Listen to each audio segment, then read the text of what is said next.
I know it's early, but I have got a shot and a chaser for you. Here's the shot. You often get asked, look, the Republicans don't play it square. Why do you play it square? Yeah. Well, guess what? If we do the same thing they do, our democracy will literally be in jeopardy. Well, I mean, yeah. not a joke. And I understand that argument, but also it's like you're playing Monopoly with somebody who, won't pass go and won't follow any of the rules. And how do you ever make any progress if they're not following the rules? Well, you got to send them to jail, And there's that little box in there. Directly to jail? Go directly to jail. Ha ha ha ha. That's the President of the United States saying on national television that the only way to deal with Republicans is to throw them in jail. That's the shot. Here's the chaser. Yesterday, the FBI arrested a Republican candidate for governor in Michigan over misdemeanors that he allegedly committed on January 6th of last year.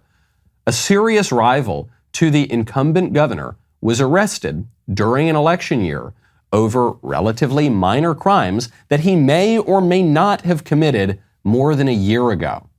For some reason, the FBI did not see fit to arrest this guy for well over a year after the alleged incident took place.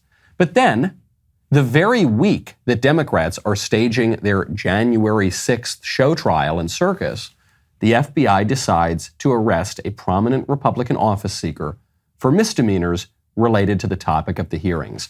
What are the odds? Boy, oh boy, what a coincidence. With each passing day, our country seems more and more to resemble a banana republic. And for some strange reason, it's precisely the people who constantly preen about our sacred democracy who seem to be leading us faster and faster toward it. Come on, Jack. Come on, man. Well, I play by the rules, man. That's what I do. Listen, if I didn't play by the rules, unlike those pesky Republicans, our democracy would fall apart. That's the first thing Joe Biden says in the first half of his breath. And then what? In the second half, he says, and that's why I've got to jail my opponents for opposing me. He used to be a little bit better with the messaging, Joe Biden. He used to be a little bit better with the BS.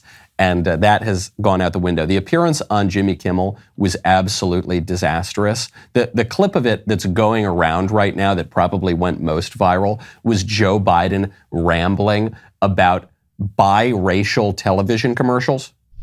I'm serious. You turn on the TV, look at the ads. When's the last time you saw biracial couples on TV? When's the last time you saw the way, people are selling products, they do ads to sell products, and they sell products when they appeal to people. This generation is going to change everything. We just got to make sure we don't give up. When was the last time that you saw a biracial? There are so many things wrong with this. Joe Biden has used this line a lot, but he got it backwards this time.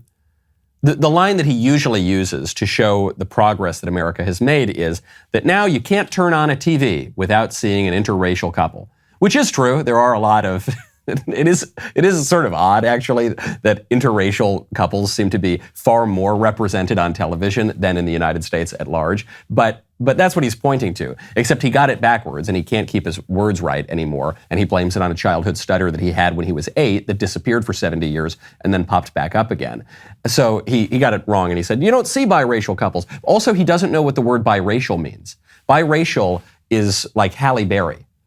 If we were talking about biracial couples on TV, we would say that everyone on TV were Halle Berry-hued and there was only slightly darker than I am. The word that he's looking for is interracial. So the only reason I bring it up is not to make any point about his stupid observation on the TV. It's to point out even the lines that he is most practiced with, even the lines that he has used in his stump speeches for years now, even those get jumbled up in his mushy pudding head. Then Joe Biden rambles so badly that Jimmy Kimmel actually has to cut him off and go to commercial.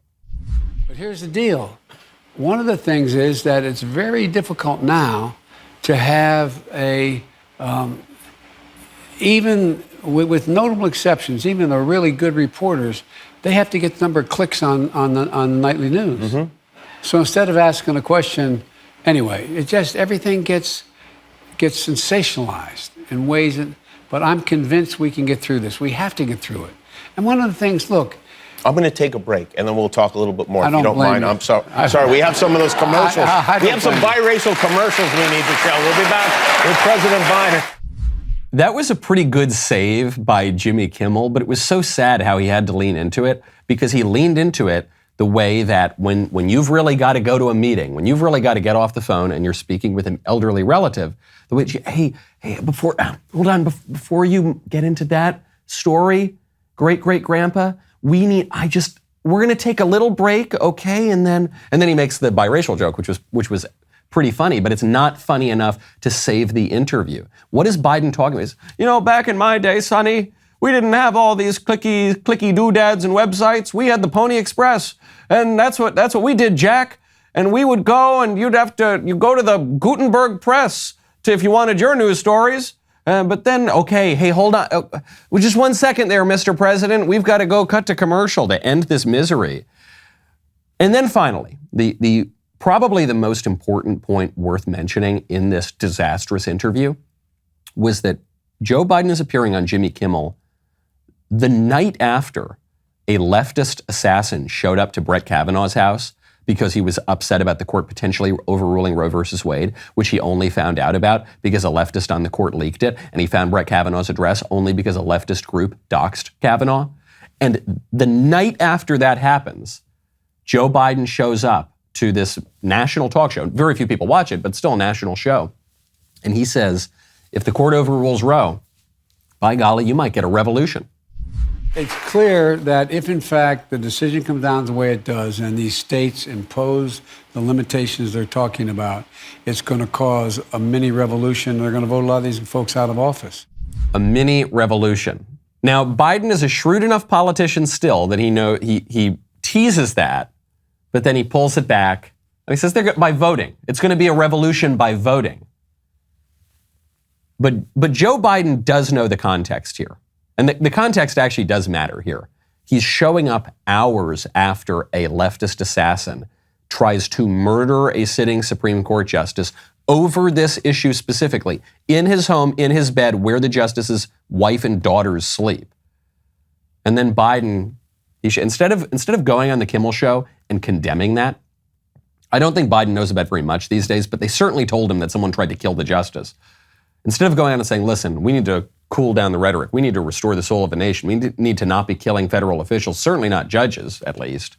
No, instead of that, he says, hey, you know that thing that Kavanaugh almost got murdered for? Yeah. Well, I sure hope Kavanaugh changes his mind.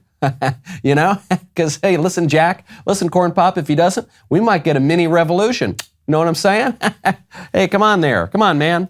Come on, man. Come on. I'm so glad you liked that clip. Now, if you wouldn't mind, ring, smash, like, click, bang, wang, what about a bing bang? Go to The Michael Knowles Show. Get those notifications. Head on over to Apple Podcasts, Spotify, Stitcher, Google Play, wherever you get your audio podcasts. Subscribe, leave a 5-star review. We'll see you next time.